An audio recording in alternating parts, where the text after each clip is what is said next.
네, 오늘 2024년 새해 첫 예배입니다. 우리 옆에 계신 분들, 앞에 계신 분들 서로 인사합시다. 잘 오셨습니다. 네, 잘 오셨습니다.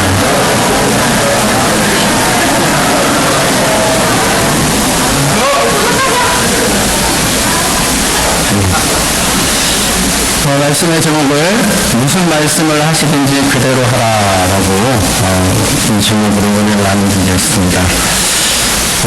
소문난 잔치에 먹을 거 없다라고 하는 이런 속담이 있죠. 어떤 뜻입니까? 떠들썩한 소문에 비해서 실속이 없거나 또 사실과 다를 때 이런 말들을 씁니다. 예수님과 어머니도 갈릴리 가나에 있는 그 혼인잔치에 참여하셨습니다. 이 갈릴리 가나가 대체 어디에 있는가라고 하는 걸 지도로 한번 보시면, 자, 보이세요? 네, 아래쪽에 보면은 예루살렘이라고 하는 곳이 있는데 이게 이제 이스라엘의 수도죠. 근데 그 위쪽에 보면 빨간색으로 갈릴리라고 되어 있잖아요. 이게 갈릴리 지방을 이렇게 이야기를 하는 겁니다. 갈릴리 지방에 보면은 예수님께서 자라신 나사렛이라고 하는 동네가 있고 그 위에 바로 하나 더 넘겨주시면 빨간색 박스로 되어 있는 가나라고 하는 곳이 있습니다.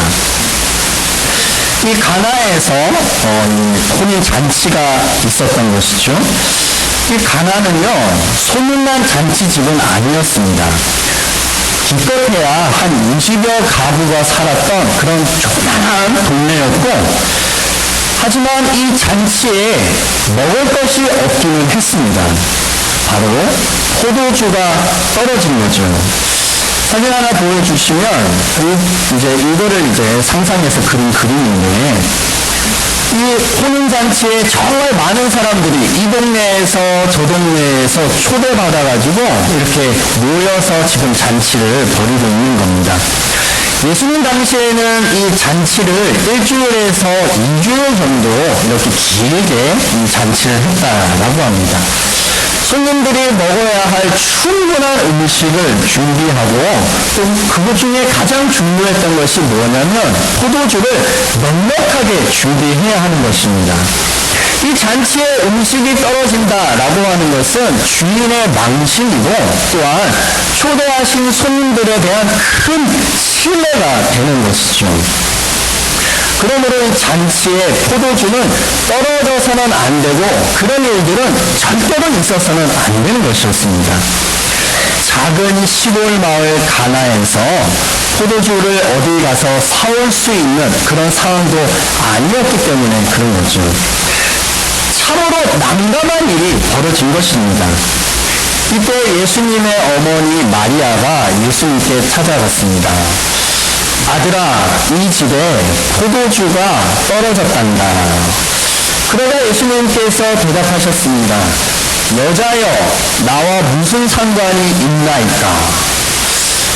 아니, 아들이 어머니한테 여자여라고 하면 이거 너무 무례한 거 아닌가 이런 생각이 들 수도 있는데 그 당시의 문화 속에서 윗사람으로 어른인 여자에게 여자여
바뀌었을까요? 그것도 아니면 연회장에게 건네주었을 때 바뀌었을까요? 우리는 언제 바뀌었는지는 알 수가 없습니다. 하지만 분명히 알 수 있는 것은 물이 포도주로 바뀌었다는 사실입니다. 오늘 우리가 읽었던 본문에도 분명히 그것을 말하고 있습니다. 우리 요한복음 2장 9절 말씀 함께 읽겠습니다. 시작. 연회장은 물로 된 포도주를 맛보고도 어디서 났는지 알지 못하되 물 떠온 하인들은 알더라. 아멘. 자, 우리 교학교 학생들 누가 알았다고요? 물 떠온 하인들을 알았다라고 말합니다. 뭘 알았다라는 거예요? 물이 포도주로 바뀌었다라고 하는 이 사실을 알았다라는 거예요. 순종에 보는 사람만 이것을 알게 되는 것입니다. 오늘 갈릴리 가나에서 행하신 예수님의 처음 표적, 우리에게 어떤 사실을 알려주고 있는가라고 하는 것을 보면 세 가지를 말씀드리겠습니다.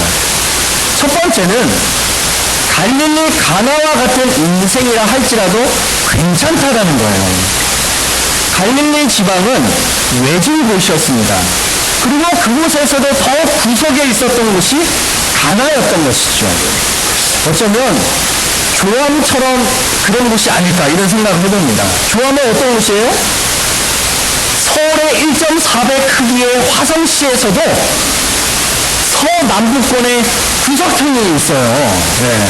우리 조암의 인구가 몇 명인지 아세요? 17,000명밖에 안 돼요. 이 조그마한. 그리고 화성은 동탄도, 동담도, 향남도 그렇게 발전하는데 우리 지역에는 아니 그 흔한 아파트도 제대로 지어지도 않아요. 정말 서남부권의 후진, 발전이 더딘 곳이 조암이 아닐까 이런 생각을 해봅니다. 사람들이 주목하지도 않고 기대하지도 않는 곳입니다. 그러나 이런 곳이라 할지라도 괜찮습니다. 왜요? 예수님이 계시면 괜찮은 거예요. 가나라고 하는 이름의 뜻이 갈대라고 하는 뜻입니다. 갈대는요, 잔잔하게 부는 바람에도 이리저리 흔들리고요, 쉽게 부러지고 꺾이는 풀입니다. 그런 갈대와 같은 모습이라 할지라도 괜찮다라고 말씀하십니다. 왜요? 예수님께서 찾아오시면 괜찮은 줄 믿습니다. 우리 이사야 42장 3절 말씀 함께 읽겠습니다. 상한 갈대를 꺾지 아니하며 꺼져가는 등불을 끄지 아니하고 진실로 정의를 시행할 것이며. 아멘. 예수님은요, 상한 갈대 꺾지 아니하시고 꺼져가는 등불 끄지 않으시는 그런 분이십니다. 찾아와 주시고 주목해 주십니다. 세상을 창조하신 예수님께서 우리와 함께 하신다면 우리의 인생이 좋은 것으로 바뀌게 되는 줄 믿습니다. 갈릴리 가나에서 예수님께서는 공생의 제일 처음의 표적을 그곳에서 보여주셨다라고 말씀합니다. 우리의 인생에도 2024년 가장 큰 첫 표적이 우리 한 사람 한 사람에게 있기를 축복합니다. 아멘입니다.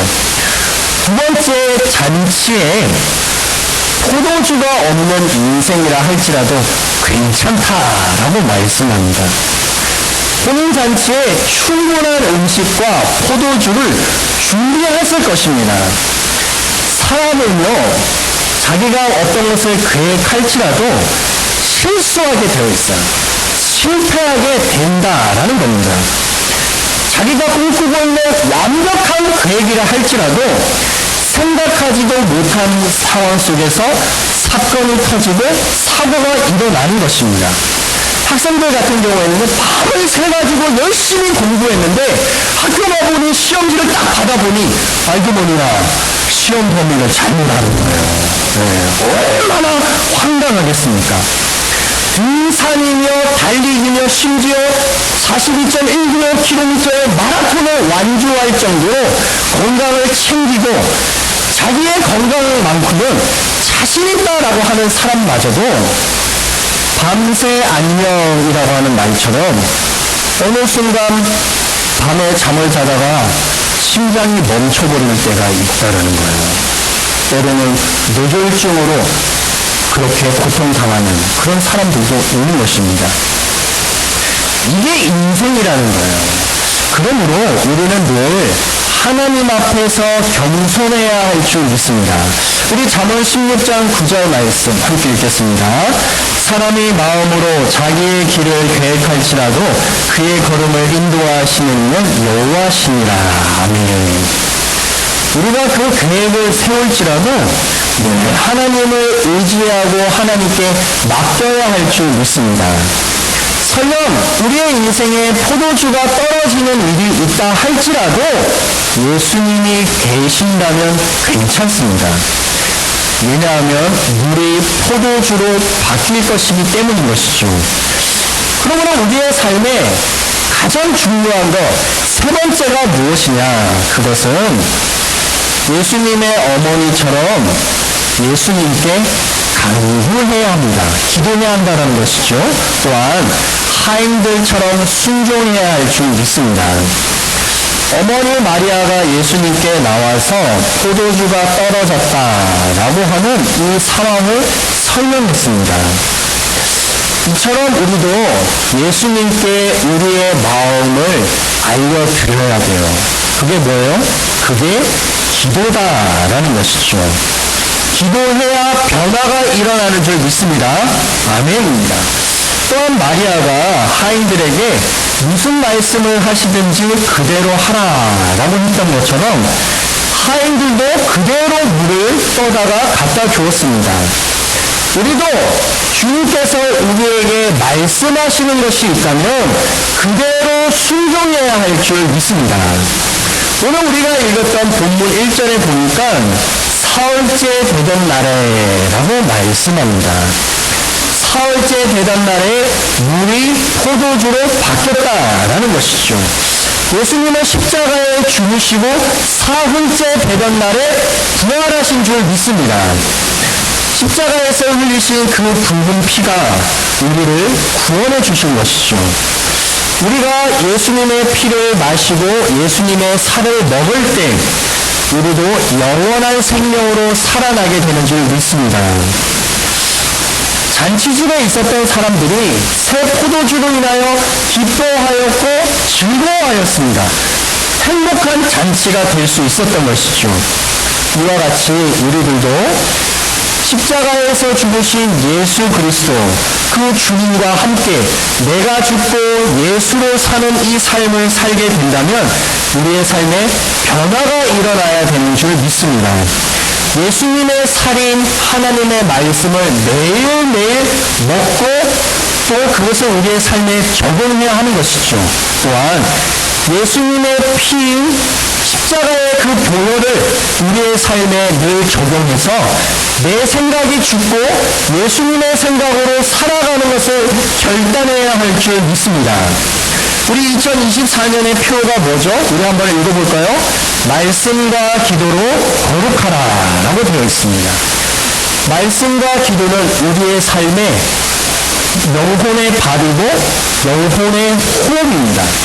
이것을 계속하는 사람들은 거룩이라고 하는 능력이 생기기 때문에 그 어떤 고난과 고통이 찾아온다 할지라도 심지어 악한 마귀가 달려든다 할지라도 이길 수 있는 자들이 될 줄 믿습니다. 갈대와 같이 흔들릴지라도 쉽게 상처받고 부러지는 인생이라 할지라도 포도주가 없는 인생이라 할지라도 예수 그리스도께서 함께 하심으로 우리의 인생이 더욱더 아름답게 변화되는 2024년이 되기를 주의 이름으로 축복합니다. 가나 그 혼인잔치의 첫 표적을 보이신 것처럼 우리의 삶에도 계속해서 표적이 나타날 줄 믿습니다. 여러분들 들어오실 때 교회 주보 혹시 받으셨나요? 없으신 분들은 주보를 꼭 가져가십시오. 이 주보에 보면 주일 설교 요약이라고 하는 곳이 있는데 그 아래쪽에 보면 가족이나 성도 나눔이라고 되어 있습니다.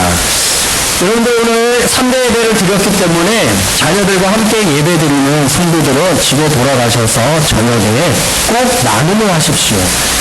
갈릴리 가나와 같이 소외되어 있는 자기의 인생의 부분들이 무엇인지, 또한 갈대와 같은 자기의 모습은 무엇인지, 포도주가 없는 것과 같은 자신의 인생의 부족한 것이 무엇인지를 나누십시오. 그리고 마리아처럼 예수님께 기도하는 기도의 제목들, 또 예수님께서 무엇을 순종하라고 명령하시는지 그것을 서로 나누고 기도해 줄 수 있는 우리의 가정, 우리의 성도들의 모임이 될 수 있게 되기를 축복합니다. 너희에게 무슨 말씀을 하시든지 그대로 하라. 이 말씀대로 물이 포도주로 변하는 2024년 되기를 주의 이름으로 축복합니다. 우리 시간 기도하겠습니다. 할렐루야. 하나님 아버지, 가나 혼인잔치에 포도주가 떨어졌던 그 삶처럼 우리의 인생에도 무엇이 부족할 수가 있습니다. 그래도 괜찮은 것은 예수님께서만 계신다면 우리의 인생이 물이 포도주가 되는 삶으로 변화될 줄 믿습니다. 하나님 첫 표정을 행하신 것처럼 우리가 예수님께 기도함을 통하여서 또한 순종을 통하여서 하나님의 그 기적이 우리의 인생 가운데 늘 나타날 수 있도록 도와주시옵소서. 하나님의 역사와 그 은혜가 우리의 삶 가운데 가득 찰 수 있게 되기를 기도하오니 주 예수 그리스도의 충만이 하나님 오늘 우리의 예배 가운데 임재하여 주시옵소서. 하나님 특별히 우리 사랑하는 자녀들, 우리의 다음 세대들을 위하여 기도합니다. 하나님 이들이 정말 살아계신 주님을 인격적으로 만날 수 있게 하여 주시고 주님을 더욱더 알아갈 수 있는 귀한 하나님의 백성들 모두 되게 하여 주시옵소서. 예수님의 이름으로 기도드립니다. 아멘.